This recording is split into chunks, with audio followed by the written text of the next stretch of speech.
everyone, and welcome to week 7 of your 10-week entrepreneurship training. You'll notice that Kim Cross is not with us this week. She will be joining us next week. And Future Vision, you can see that Northern Gateway Inc. remains intact. On episode 5, I chose not to fire either Sean or Rita. Corey, David, you may question my decision, and that's your right. But make no mistake, from here on, someone will be fired every week. No more second chances. And like last week, there will be another change to the teams. Rita, take a step to your right. David, take a step to your left. Look at one another. You'll see that the teams Northern Gateway Inc. and Future Vision Inc. have hereby been dissolved. It is now every man or woman for themselves. There are no more project managers.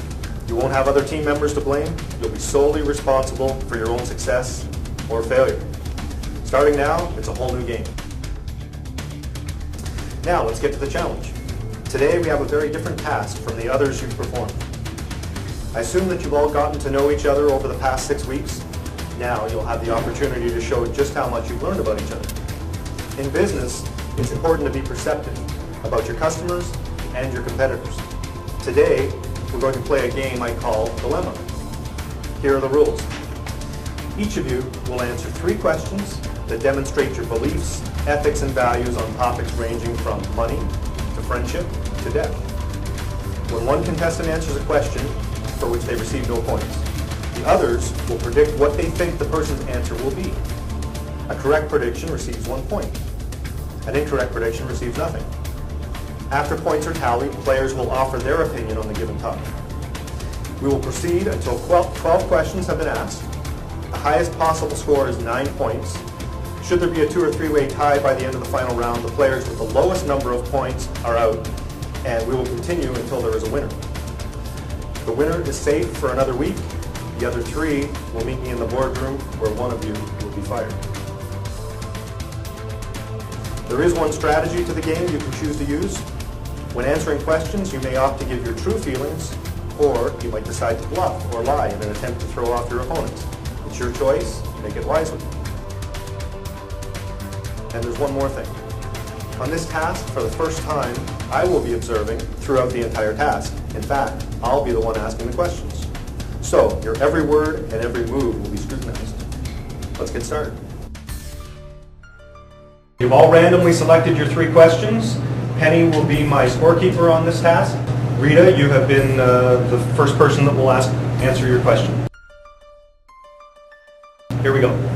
If you were disappointed with the manner in which your steak was prepared at a restaurant, what would your response be when the waiter asked, "Is everything okay?" 1, "No, could you please take care of this? It was not cooked properly." 2, "Yes, everything is fine. My steak is not quite the way I wanted it, but it'll be just fine." Or 3, "Yes, thank you. Everything is fine." All of you make your choice as to what you think Rita's answer would be.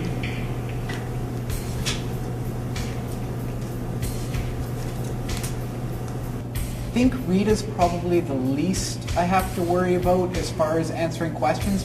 On the second task we did, she had a little interview and she said that she had to be true to herself and be straightforward and tell the truth. She wasn't going to make stuff up and lie.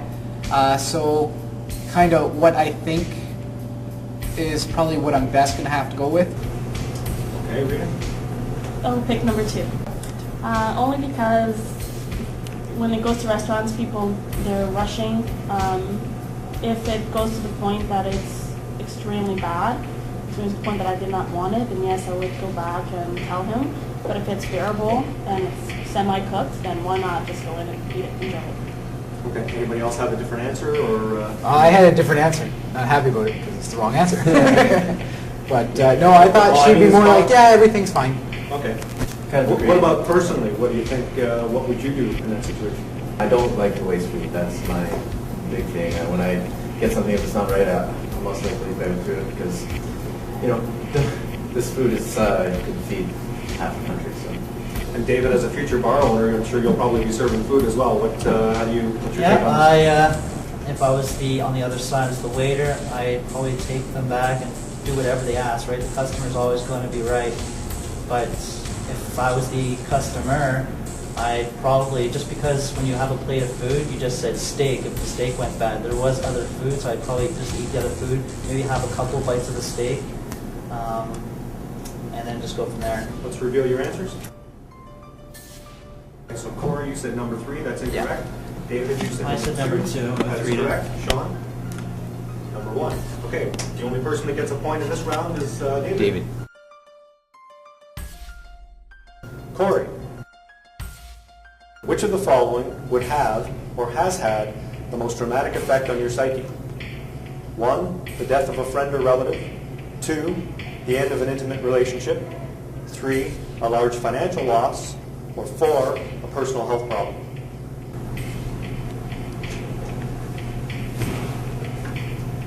Okay, Corey has his answer.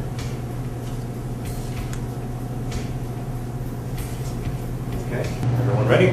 Mine would probably be number 2, the end to a relationship. My very first girlfriend, I was together with her for 2 years, and I was somewhat of a doormat, and she ended up cheating on me, and she told me, and that's why we broke up. And from that point on, I kind of decided, okay, you know what, I don't care what anybody thinks anymore. I'm just going to be happy for myself and do what makes me happy, damn with everybody else. Being a doormat would be when she cheats on you and then you stay with her. Reveal your answer, please. 2. I chose 4. Hold it up. Only Rita scores a point on that one. You know me.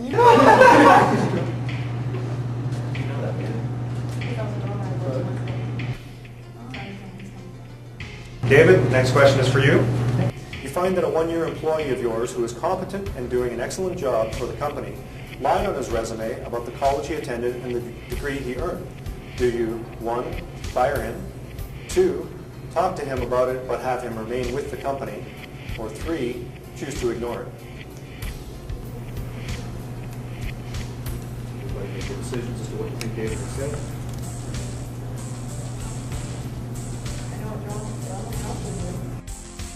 David, do you have your answer? Yep, I do. Okay. Number 2, give them a chance to talk about it. So everyone deserves a chance to explain themselves. I'm not very appreciative that he lied if I was the employer, but it could deserve an explanation because he has worked very sufficiently within the company. Very good. Anybody else have a... Yeah! Only Corey scores a point on that one. Rita and Sean, why did you think that David would fire him? The only reason would be because if he lied about the degree and he lied about the college that he went to, even though they did prove themselves maybe after, and I could see why he would go with number 2 and talk about it, but if he lied about that, what else has he lied about in regards to business-wise? And do you really want somebody like that to be trusted in regards to your business? Especially in your type of business where they may be handling money, large sums of money. Definitely. Sean? Kind of the same thing? I had just a sense of David as being like very just straight edged, not like very honest, and like, you know, the books are the books, and like, you know, there's regulation, there's way things should be done. I just figured that this would be something he would counter. Sean, you were recently in an industrial accident in which you lost the upper part of your ring finger just below the nail. The company paid all medical expenses and time off work and is awarding you $15,000 for pain and suffering. If you could relive the day of the accident and prevent it from ever happening, you would, 1, choose to prevent it, 2, say thanks but no thanks, the $15,000 will be just fine.